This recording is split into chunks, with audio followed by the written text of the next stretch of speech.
Kandy is located in the Central Highlands on the Mahaweli River and on the shore of an artificial lake.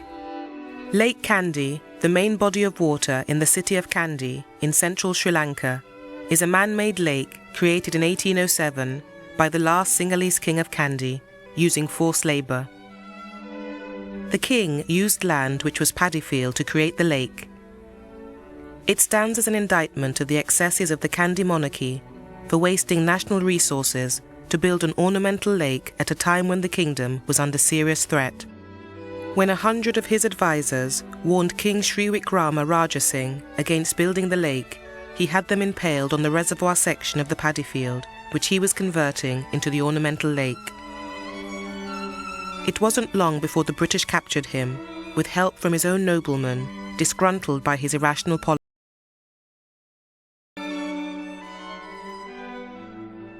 The sacred city of Kandy is situated on a plain, in the middle of what is called the hill country. Tea plantations and cool hill stations surround it. Kandy's existence dates from the 14th century. Until 1815, it was even the capital of the country, then called Ceylon. Kandy doesn't possess the monumental wealth of the capital of the island, but built in a valley deep in the hills around an artificial lake, the city has much charm.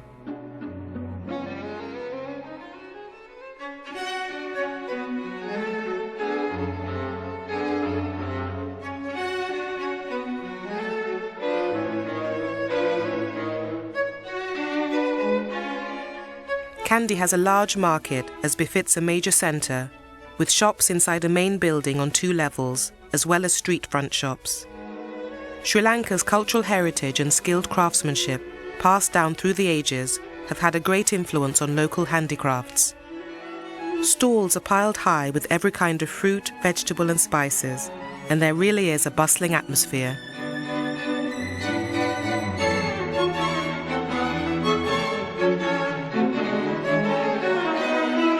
From the 13th or 14th century, Kandy became a centre for both Mahayana and Theravada Buddhism, the religion's 2 major sects.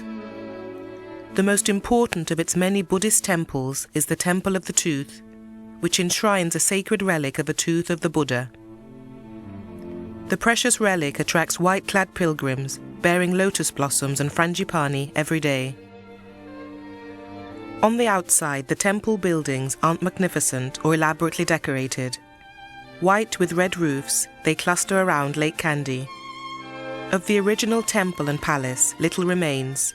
The octagonal tower, the moat, the fortifications and the main shrine housing the tooth. Nearly everything else is recent.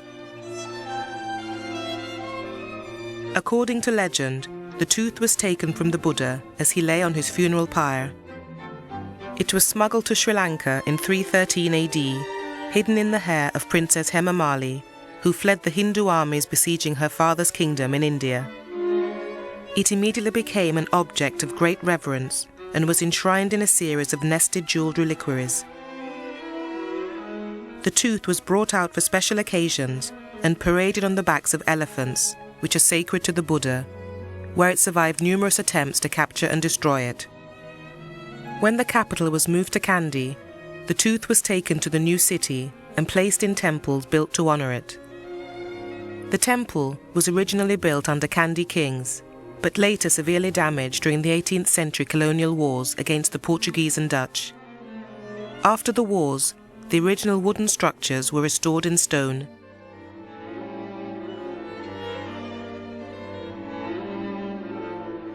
In striking contrast to the plain exterior, the interiors of the temple buildings are richly carved and decorated with inlaid wood, ivory and lacquer.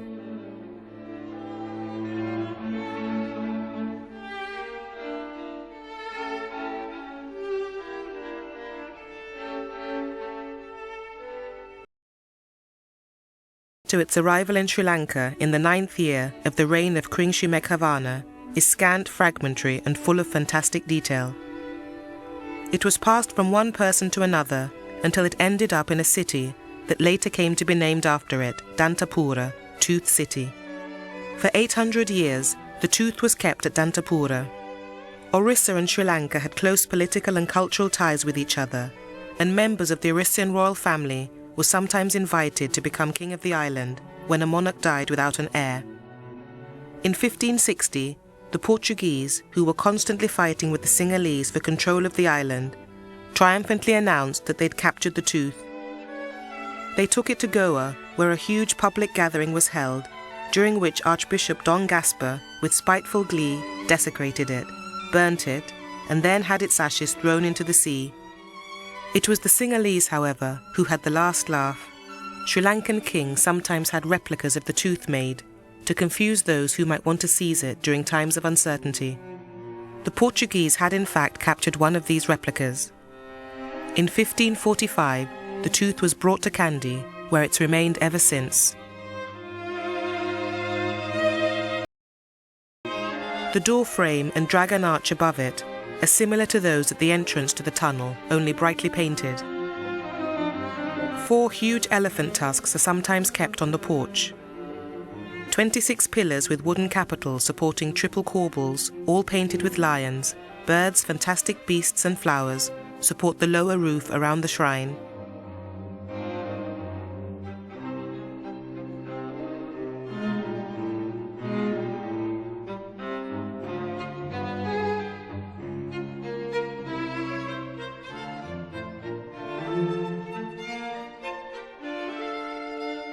At the far end of the shrine is the entrance to a museum housing Buddha images and other gifts offered to the temple over the years. Upstairs is the Sri Dalda Museum, housing an excellent collection of documents, photos and documents relating to the history of the tooth.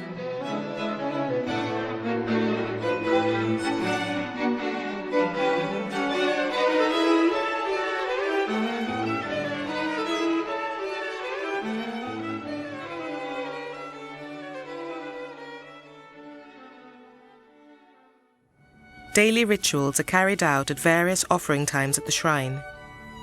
A dress code applies for entering the temple.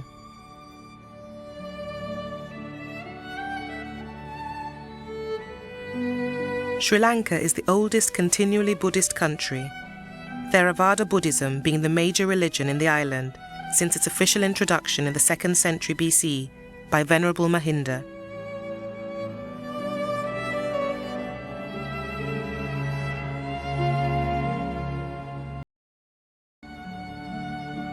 The tradition of wood construction in Sri Lanka is seen in the pre- and post-historic periods, especially in association with cave shelters. Timber construction has been used in the front portion with wooden doorways and window openings and wattle and door partitioning. The timber construction tradition has developed and been perfected over 2,000 years. It shows the contribution to culture made by the genius of the ordinary and anonymous carpenters, joiners and woodcarvers during the medieval period. These well-preserved masterpieces of wooden architecture prove that timber is one of the most suitable building materials for Sri Lanka.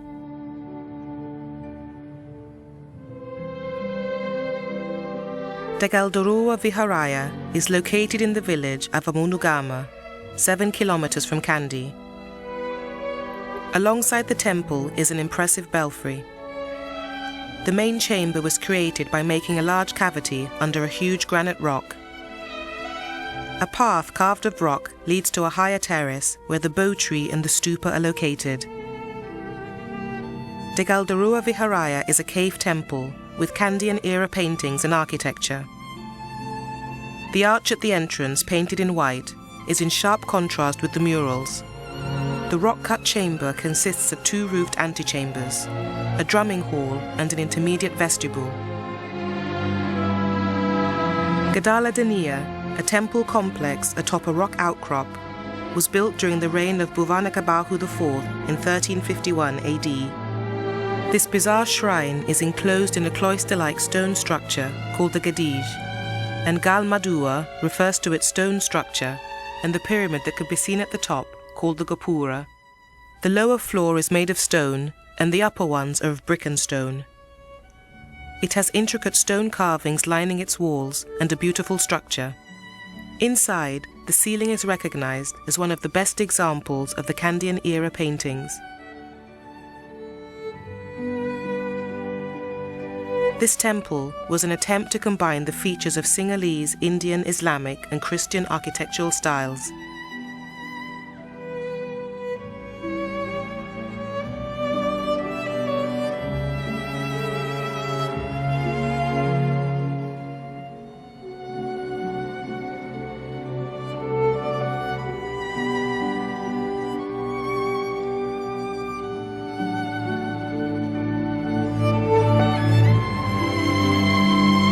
The rock-strewn arms of the Mahaweli embrace it, the roads to Teldania and Haragama, the backdrop of mountains.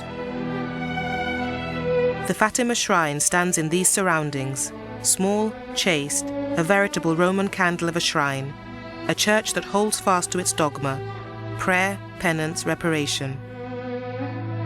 Sri Lanka is a small tropical island off the southern tip of India. The island is divided ecologically into a dry zone stretching from the north to the southeast and a wet zone in the south, west and central regions. This contrast in rainfall, combined with topographical differences, has fostered the development of regional variation in economy and culture.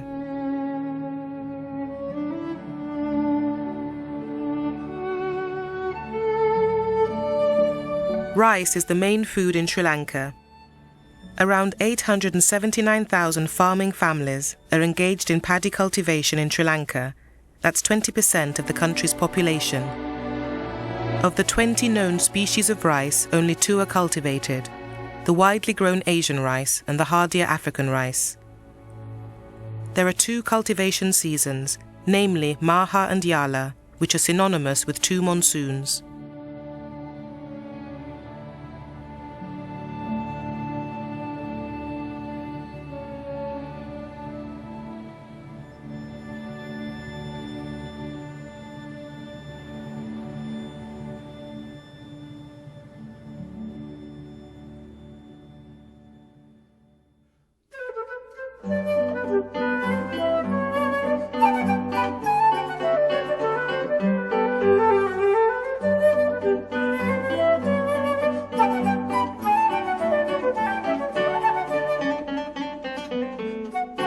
The central highlands of the country, with low temperatures throughout the year, annual rainfall and the right level of humidity are more favorable geographical factors for the production of high-quality tea. The industry was introduced to the country in 1867 by James Taylor, the tea from Sri Lanka, acclaimed as the best tea in the world, has its inherent unique characteristics and reputation, which have lasted more than a century. Sri Lanka contains no less than 7 UNESCO World Heritage Sites. 6 of these sites are testament to the country's rich history of over 2,000 years. This sacred Buddhist site was the last capital of the Sinhala kings, whose patronage enabled the Dinahala culture to flourish for more than 2,500 years, until the occupation of Sri Lanka by the British in 1815.